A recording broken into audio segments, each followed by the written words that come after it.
Comment ça va YouTube? Les amis, est-ce que vous avez un show qui vous a marqué lorsque vous étiez enfant? Ça peut être Malcolm, ça peut être les Simpsons, ça peut être South Park, etc. Bah, moi personnellement, il y avait un show que j'aimais bien quand j'étais plus jeune, c'était Ma famille d'abord. Ça passait sur W9 à l'époque et c'était l'histoire d'une famille afro-américaine qui vivait des trucs, bon, dans la vie de tous les jours. C'est une sitcom, quoi, un peu comme Friends ou encore How I Met Your Mother. Oh putain, j'ai fait un accent de connard. Et en fait, là, j'aimerais faire une react à une vidéo sur laquelle je viens de tomber qui s'appelle La vérité sur Ma famille d'abord. Alors, vous le savez, pour ceux qui ont vraiment suivi assidûment la série, elle n'a pas vraiment fini. C'est-à-dire que à la fin, l'épisode est censé enquiller sur une prochaine saison parce qu'il y a un happening de zinzin. Sauf que, bah, en fait, la série avait déjà été étirée en longueur de fou, donc ça n'a jamais donné suite à quelque chose. Mais voilà, moi je suis curieux de voir ce que cette vidéo a à nous raconter parce que c'est quand même un show qui, moi, m'a marqué quand j'étais petit. Pour les fans de Ma famille d'abord, on attaque. Moins de blabla, plus de... non. C'est parti. Ma famille d'abord était l'une des séries les plus populaires des années 2000. And your choice for favorite television comedy series, My Wife and Kids. Thank you very much. I'm truly touched. Mais qu'est-ce qui a amené la série à s'arrêter brusquement à la saison 5? Est-ce que c'est la santé de certains acteurs? I have diabetes, I had brain surgery, Ah ouais. born with a club foot, life threw me a bunch of curveballs. Ou encore la gloire qui ne plaisait pas à tous les acteurs? I'm not good at being famous, you know what I mean? I'm not the best at being recognized when I go out. To anybody who's going through domestic violence, just know that there's happiness on the other side. And Ah ouais, mais c'est sombre de ouf. Et surtout, qu'est-ce que ces acteurs sont devenus après la série? Est-ce qu'ils ont su rebondir? Aujourd'hui, on va donc retracer l'histoire de Ma famille d'abord et comprendre les secrets de cette série mythique. Ok, dur. Et pour comprendre l'histoire, il faut remonter le 4 septembre 1960. J'ai cru qu'il allait dire un truc de fou. Et pour comprendre cette histoire, il vous faut NordVPN.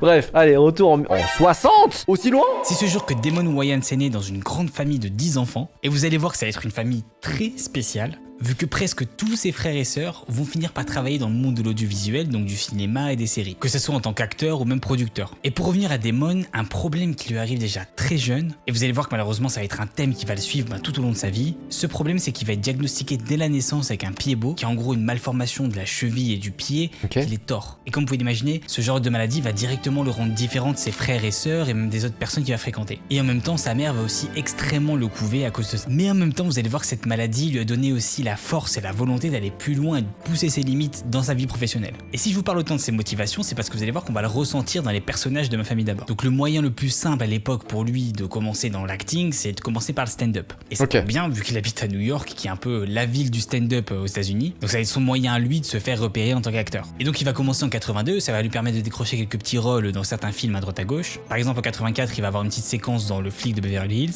aux côtés de Eddie Murphy. Il a aussi fait quelques apparitions dans le Saturday Night Live en 85 et en 86. Quand même, c'est des shows qui ont un nom. Il va être viré du show très rapidement parce que... Merde. Il manque de liberté créative. Et en fait, c'est un trait de caractère de Damon, c'est que c'est pas vraiment le gars qui va aimer suivre les règles, vous voyez. Il aime avoir sa propre vision, il aime créer ses propres projets, il aime pas qu'on lui enlève sa liberté. Quand la vision devient réalité. Ça va déjà être Ma famille d'abord direct là? Octobre 2000, Damon décide de s'associer à un certain Don Rio, qui est réalisateur et scénariste à l'époque, et qui a quand même pas mal d'expérience dans le domaine. Et c'est donc ensemble qu'ils vont créer une toute nouvelle série originale qu'ils vont appeler My Wife and Kids. Alright. Traduit en français, déjà, c'est Ma femme et mes enfants. Alors déjà, est-ce que vous vous rappelez de la dinguerie comme quoi normalement? Alors là, on a Michael, Janet, Caddy, Junior et... C'était Claire ou pas? C'était Claire, hein? Ok, c'est bon.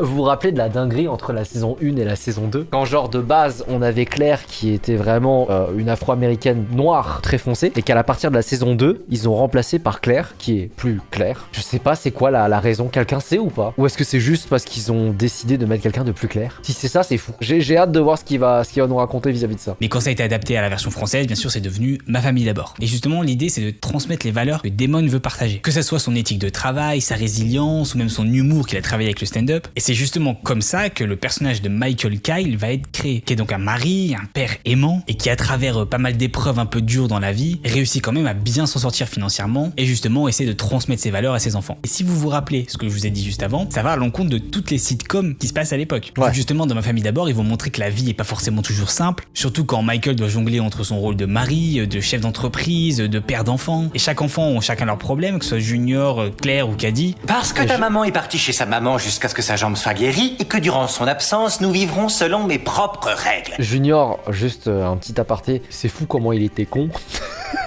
Alors c'est ce qui le rendait attachant. Moi il y avait vraiment un épisode que j'adorais dans Ma famille d'abord, c'est l'épisode où il chope une voiture. Et tu sais genre Michael il envoie acheter une voiture mais tu sais normale. Et puis lui il croit avoir fait un deal de fou. Il revient avec une voiture sans siège et dedans il met des chaises de jardin et tout.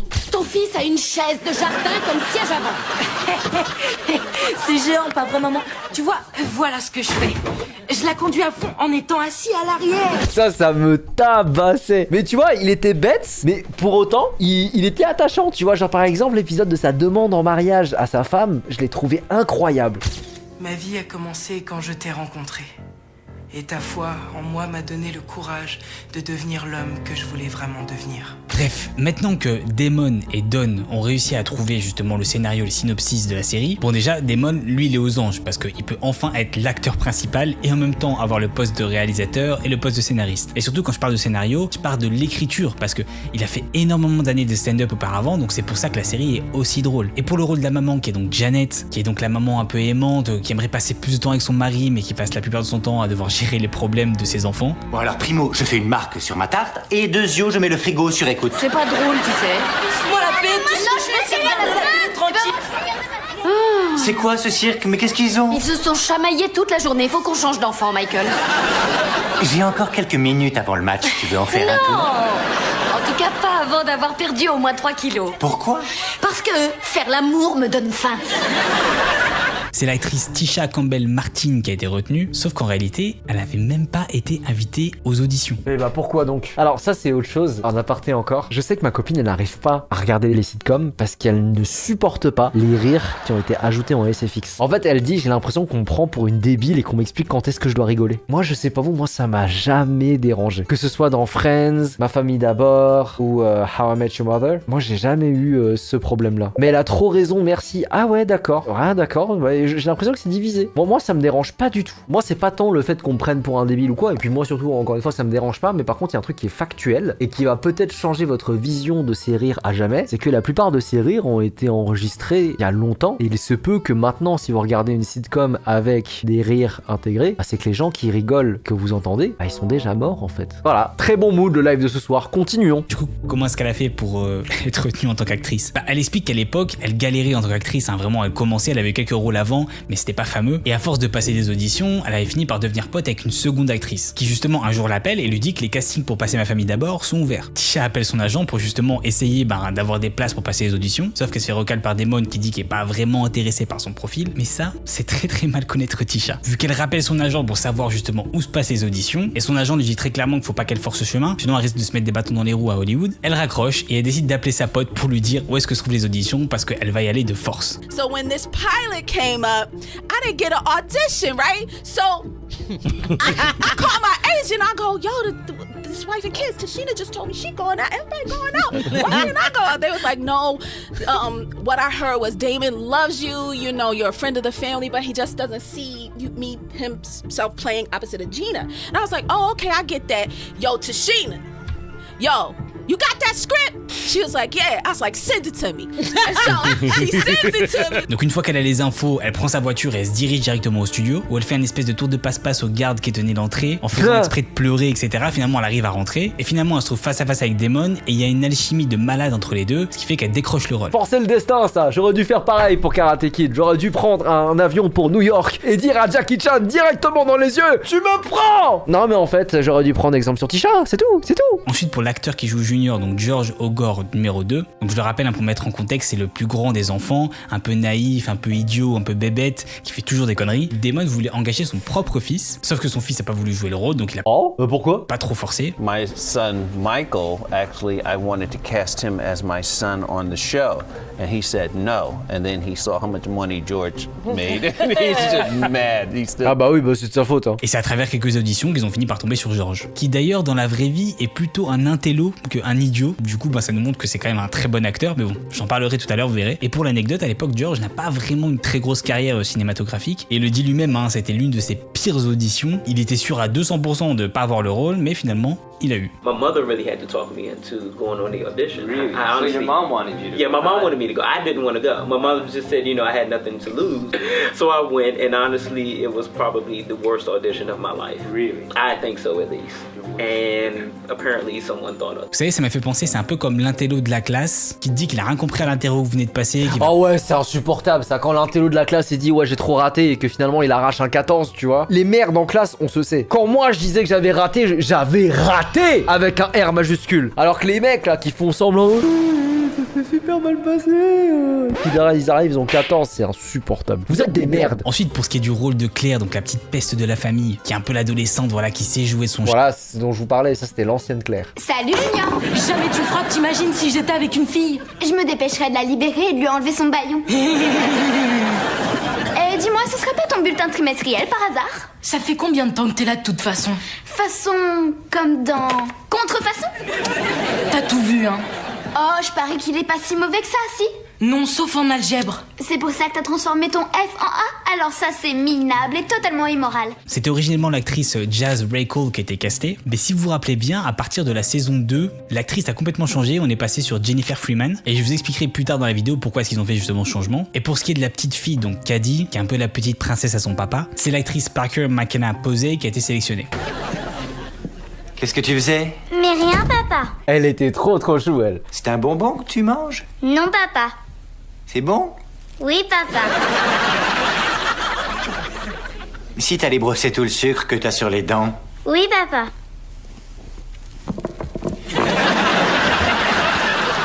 Alors maintenant que le casting est terminé, c'est finalement la chaîne ABC qui accepte de prendre la série et de la diffuser. Et c'est le 28 mars 2001 que le tout premier épisode de Ma famille d'abord va apparaître à la télé américaine. Oh, le début d'épisode avec cette petite musique là, incroyable.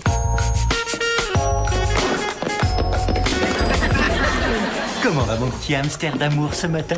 Ça va. Et ça a été un succès fulgurant vu que la première saison a fait 8 millions de téléspectateurs en moyenne. Oh ouais. Par la suite, aux saisons 2, 3 et 4, elle est montée à 11 millions. Our guest today, you'll see it tonight twice on the new show of My Wife and Kids with Damon Wayans. Twice, 8 and again at 8:30. Yes, and we're number one in our time slot. Yeah, you're doing fine. C'était pareil sur W9, il y avait 2 épisodes qui s'enchaînaient, c'était génial.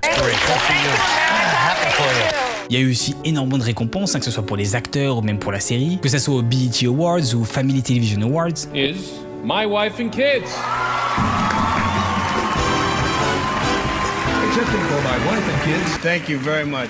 I'm truly touched. This one means more than the other one. Donc le pari de Damon de révolutionner le monde de la sitcom à l'époque en apportant une dimension beaucoup plus réaliste est complètement réussi. Lui qui a toujours eu du mal à imposer ses idées, qui s'est même fait virer du SNL à cause de ça, et c'est pour ça qu'il finissait toujours à faire du stand-up, a enfin réussi à imposer sa propre vision, et justement ça plaît et il est aux anges. Et ce qui est drôle, c'est que le casting est tellement bien réussi que quand on les voit comme ça de l'extérieur, on a l'impression qu'ils viennent de la même famille, c'est fou. Et en vrai c'est pas si anodin que ça, parce que Damon a un peu essayé de recréer sa propre famille. Vu qu'il dit, je cite, l'émission était une belle aventure qui m'a permis de revivre mes liens familiaux. Et comme à mon habitude, je vous ai préparé un peu le top 3 des meilleures séquences selon moi. Alors évidemment, les deux personnages les plus drôles de la série, c'est bien Michael et Junior. On va donc commencer par la première réplique que Michael sortait tout le temps, qui était archi drôle. Mais je voulais... Ah, il y en avait une qui était drôle, alors je sais pas s'il va la mettre, mais tu sais, c'est lorsque Junior il essaie de convaincre son père de lui acheter un truc ou je sais plus quoi, et tu sais, il regarde son père et il fait Papa, ça fait combien de temps qu'on se connaît? Depuis combien de temps on se connaît? Et quel âge est-ce que tu as? Change pas de sujet, s'il te plaît. Voyons, à première vue, je dirais 16 ou 17 ans. Ça fait longtemps, pratiquement toute ma vie. C'était débile, moi ça me faisait rire ce genre de phrase. Mais maintenant Non. Non. Non. Non. Ah, il lui mettait des grosses chiquettes aussi sur son crâne. Pour revenir au top 3, du côté de Junior, je vous ai trouvé une petite séquence qui va vous montrer à quel point son QI est élevé.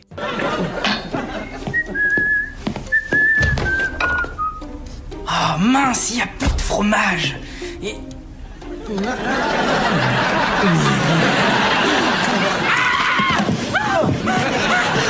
Enlève ce truc, enlève-le. Mais quoi de mieux que d'avoir Michael et Junior dans la même séquence, où les deux personnages sont tous les deux au téléphone alors qu'ils sont côte à côte.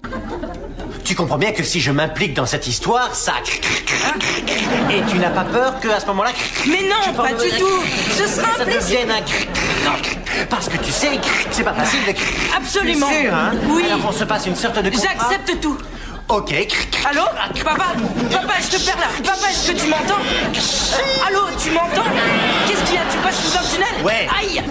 Papa, excuse-moi, mais je suis en train de parler à mon père. Et là, si vous êtes un fan comme moi, vous savez très bien que j'ai oublié une séquence mythique. Basket donc. Oh merde! C'est Franklin! C'est le copain de Caddy, le surdoué, qui cassait les couilles à Michael! Donc, du fun pour moi, du fun pour toi. Basket donc, bon sang ça, c'est de la chaussure. Voilà, maintenant la musique des baskets donc va rester entièrement dans votre tête pendant une semaine. Je l'ai subi, donc je vous le fais subir. Vous me remercierez plus tard. Alors ce que j'ai pas précisé, c'est que la série est par la suite venue en France en 2003. Si vous êtes comme moi, vous êtes sûrement tombé sur les épisodes un peu le soir sur M6 et sur W9. Et au total, il y a eu quand même 123 épisodes et 5 saisons. Mais la question qu'on peut se poser, c'est pourquoi est-ce qu'il n'y a pas eu plus de saisons? Et ben vous allez voir que la série s'est arrêtée de manière très brutale. Ok, écoutez, j'ai hâte parce que j'ai jamais su, parce que pour ceux qui ne le savent pas, la dernière saison, elle a fini sur un épisode où Janet annonce à Michael qu'elle est enceinte. Donc en fait, la famille allait s'agrandir. Et c'est là où on se dit, oh putain, saison 6, incroyable, etc. Bon, je vous avoue que moi, à la saison 5, j'avais déjà l'impression que ça tirait en longueur et que ça commençait à s'essouffler, tu vois. Mais ce plot twist de la fin de saison annonçait une saison 6 de fou. Sinon, un aparté encore avant de continuer. Si jamais vous voulez un truc, c'est pas une sitcom, mais ça s'inspire beaucoup du code de la sitcom. C'est sur Netflix, c'est un cartoon et ça s'appelle BoJack Horseman. C'est vraiment très sympa comme dessin animé, c'est touchant. Ça traite de différents sujets, la solitude, parce qu'en fait on se parle de l'histoire d'un acteur hollywoodien qui est has-been et qui essaye de redevenir relevant. Et en fait, il passe par plein de stades qui honnêtement sont très bien écrits et je vous conseille vraiment ce dessin animé là. Comme vous pouvez l'imaginer, il y a aussi eu pas mal de problèmes liés à la série qui ont évidemment affecté les acteurs par la suite, à commencer par l'actrice qui jouait donc Claire, qui a changé en plein milieu de la deuxième saison, comme je vous l'ai dit. Et ce qui est assez bizarre, c'est que le changement a été quand même assez brutal. Je veux dire, ça arrive assez souvent que certains personnages, notamment dans les longues séries, soient changés, mais généralement c'est camouflé un peu avec un scénario logique qui va expliquer ses faits. Par exemple, le personnage va avoir un accident ou il doit déménager en dehors de la ville. Enfin bref, normalement, il trouve au moins une excuse. Alors qu'ici, ce qui est assez drôle, c'est que ils se sont pas du tout pris la tête. Au contraire, ils vont jouer sur ce changement de personnage, qui est quand même assez évident, et on va le voir dans une espèce de micro-séquence de l'épisode 1 de la saison 2. Je vous laisse voir. Oui, c'est vrai, t'as changé? Claire? Oui. T'as quelque chose de changé? Qu'est-ce que tu racontes? J'ai tiré mes cheveux en arrière, tu parles d'une révolution. Écoute, je ne saurais pas dire pourquoi, mais on dirait une autre personne. Alors il y en a qui peuvent...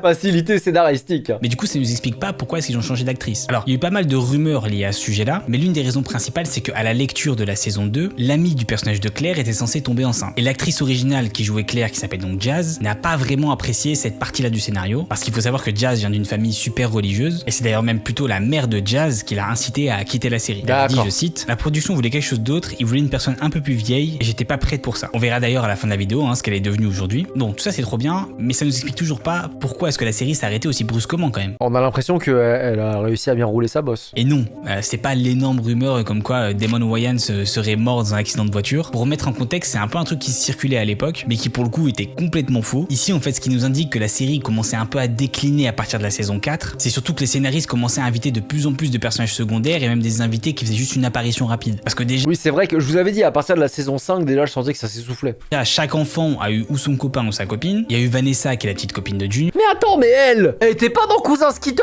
C'est quoi Cousin Skitter? Oh putain. Alors là, préparez-vous, parce que ceux qui ne connaissent pas Cousin Skitter, les gars, c'était une autre époque, d'accord?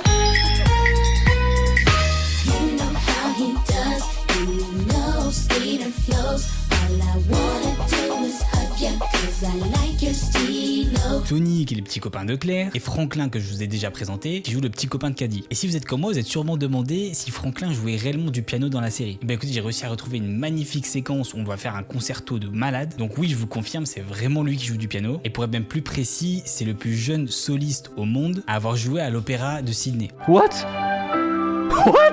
Mais il est trop fort! Mais c'est pas tout, parce qu'il va y avoir aussi des nouveaux personnages qui vont être un peu les amis ou les collègues de Michael. Par exemple, il y en a un qui est très intéressant, qui joue l'ami de Michael dans la série, qui s'appelle donc John, alors que dans la vraie vie, ce fameux John, c'est Damon Wayans Jr., qui est le fils de Damon Wayans. Vous l'avez donc compris, le fils de Damon Wayans a quand même fini par avoir un rôle dans la série. Et oui, Damon et son fils ont le même prénom et le même nom de famille, il y a juste le Junior qui les différencie. Et double oui, Damon a aussi appelé son fils Junior dans la vraie vie, comme dans la série. Pareil, dans la série, il y a donc un mec qui s'appelle Ken Kal, qui joue donc le frère de Michael Kyle, et dans la réalité c'est aussi le vrai frère de Damon, qui s'appelle donc Keenen Ivory Wayans. Ah, je vous l'avais dit, la famille Wayans, c'est une vraie mafia, ils s'incrustent partout. Bon, ça c'est les acteurs les plus récurrents, mais il y avait aussi pas mal d'invités assez connus. Il y a eu par exemple pas mal de joueurs de basket, hein. Je pense à Michael Jordan, Shaquille O'Neal, il y a aussi... Ah oui, l'épisode avec Shaquille O'Neal, c'était incroyable. De comédiens, de stand-uppers, etc. Comme je vous l'ai dit, c'est très mauvais signe généralement, parce que ça veut simplement dire que les personnages principaux sont plus assez solides, leur histoire est plus assez intéressante pour garder l'attention du public. Et j'en avais déjà parlé dans ma vidéo sur Malcolm, où j'avais expliqué justement qu'ils avaient commencé à intégrer de nouveaux personnages vers la fin des saisons. Mais l'élément le plus marquant de la baisse de popularité de la série, c'est surtout quand on regarde les audiences. Vu qu'à partir de la 4e saison, vous pouvez le voir que la série est passée de 42e à 60e, et elle est passée de 11 millions à 10 millions de téléspectateurs, mais surtout c'est à la saison 5 où on voit la grosse chute, parce que dans le classement elle passe à la 79e place, et pareil pour les téléspectateurs, vu qu'elle est tombée à 7 millions. Et c'est à cause de ça que la chaîne ABC a décidé d'arrêter la série, et de pas renouveler sur une 6e saison, alors que cette 6e saison était partiellement écrite. Je veux dire, c'est ça le pire dans l'histoire. Bah surtout que la fin de la saison 5 était quand même assez banger, hein, sur le fait que Janet tombait enceinte. Parce que si vous vous rappelez bien du dernier épisode justement de la 5e saison, on termine sur un moment de suspense du turfu. Justement, on apprend que Janet est justement tombée enceinte pour enchaîner sur la 6e saison. Écoute mon amour, voilà, j'ai réfléchi à tout ça, tu vois, et je veux que tu annules cette intervention. Je ne veux pas que tu ailles à l'hôpital, je ne veux pas que tu sois traumatisé. Ce sera bien plus facile pour moi d'avoir le courage de faire cette vasectomie. Et tant pis pour Naomi. Ça n'a plus aucune importance, Michael. Pourquoi? Parce que je suis enceinte.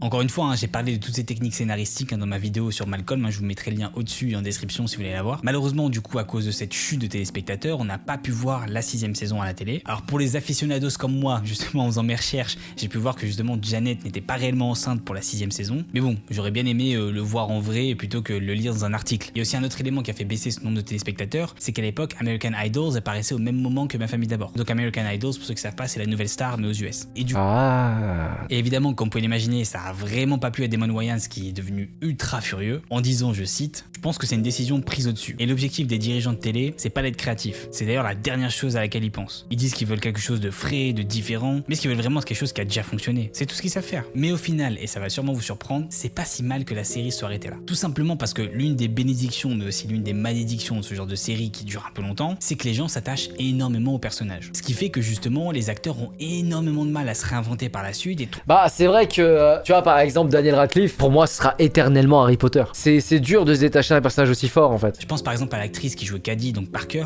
vu qu'elle avoue que les gens s'étaient tellement attachés à la voir en tant que la petite fille Cady, que quand elle a grandi, ils ont pas kiffé genre. Eu du mal à la voir grandir et devenir une femme par la suite. Oh, Katie, you were like so little and now you're like an adult. It's so funny to me because I'm like, what did you guys expect? Ouais, de ouf. Did you guys not grow up? I'm confused. Like, and I'm sorry that I made you guys feel super old or you feel uncomfortable or whatever the case may be, because I even see those comments sometimes. Alors suite à la série, elle a quand même joué dans quelques petits films et quelques séries, comme par exemple Lucky Girls ou Games People Play, mais c'est plutôt sa vie personnelle qui a été très difficile parce qu'elle a été victime de violences conjugales avec son ex-copain, qui d'ailleurs a fini par être condamné à cause de ça, donc c'était vraiment très sérieux. Donc vous pouvez imaginer aussi que ça a énormément perturbé sa vie pro. To anybody who's going through domestic violence or anything like that, just know that there's happiness on the other side, and I am living proof of that. I know that if I didn't leave that situation and move on from anything that I went through in my past, I wouldn't be here, literally sitting with. Du côté de Michael Kyle, donc joué par Damon Wayans, ça vous le savez, il y a eu énormément de hauts et de bas. Comme je vous l'ai dit, sa famille c'est une véritable mafia dans l'industrie, donc il a pu avoir quand même pas mal de rôles dans des séries, dans des films, comme par exemple dans L'Arme Fatale ou alors Happy Endings. Mais comme je vous l'ai dit,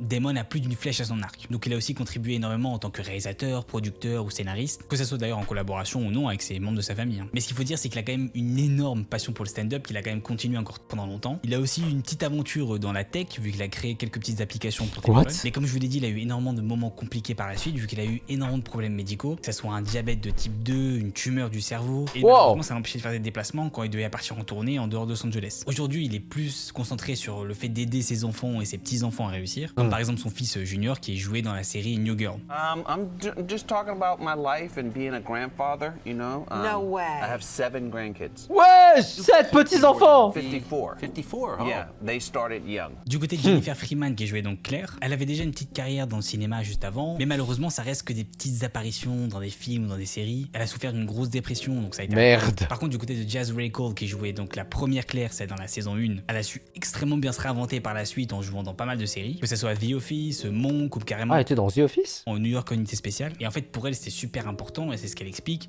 c'est d'être en accord avec sa foi pendant qu'elle continue sa carrière. Et maintenant du côté du Junior qui était joué par George O'Gore numéro 2, il avoue qu'il a extrêmement apprécié la période qu'il a passée justement sur la série Ma Famille d'abord. C'est là où il a grandi, c'est là où il a appris le métier d'acteur, mais qu'en réalité c'est un mec assez réservé, il est pas fait pour les strass et paillettes d'Hollywood. Et c'est pour ça que maintenant il s'est dirigé plus vers la réalisation et même l'écriture de scénario. Et je vous ai dit, ce qui est super intéressant chez lui, c'est que il joue cette espèce d'acteur un peu bébête, alors que dans la vraie vie c'est un peu un geek intello quoi. Et aujourd'hui il écrit beaucoup de séries, notamment grâce à la famille Wayans. So now moving into your more recent years, you've been producing and writing. Yes. What do you like about that? I like the anonymity of it. I'm not good at being famous. You know what I mean? I'm not. I'm not the best at being recognized when I go out. You know, I'm thankful for it because it means people love the show and people love what I did. But I'm a quiet guy. I like just being behind the scenes. I like being creative. Et du côté de Janet qui est jouée par Tisha, par la suite elle a aussi joué dans énormément de séries et de films, par exemple Twitter Rocks ou alors The Protector ou Uncoupled. Alors comme vous l'avez compris, malheureusement on n'aura pas de suite à cette série, ni même un espèce d'épisode un peu all-star où peut-être on pourra retrouver tous les personnages plus tard. Donc malheureusement on restera sur cette fin un peu avec plein de suspense. Et une autre émission qui a justement énormément joué sur ce côté suspense et notamment dans son script, c'était l'émission de télé-réalité Next, qui vous allez voir était extrêmement truquée. Je vous mets le lien juste ici si vous voulez. Oh Next à l'ancienne. Et voilà, c'est tout pour la vidéo d'aujourd'hui, j'espère que ça vous a plu. Bon les gars, j'étais pas au courant de tout ça. En fait, il n'y a pas de gros drame, hein. C'est juste ABC qui a décidé d'arrêter de diffuser à cause d'une perte d'audimat. C'est dommage, moi j'aimais bien la possibilité d'avoir une saison 6. Ça fait 20 ans, je pense que l'eau a coulé sous les ponts depuis. N'hésitez pas à vous abonner à la chaîne de Jano, le lien est dans la description. Je vous le mets également dans le chat. Et comme d'habitude, si jamais ma réaction vous a plu, n'hésitez pas à vous abonner, à me laisser un pouce bleu. Et moi je vous dis à très bientôt pour une prochaine vidéo. Peace!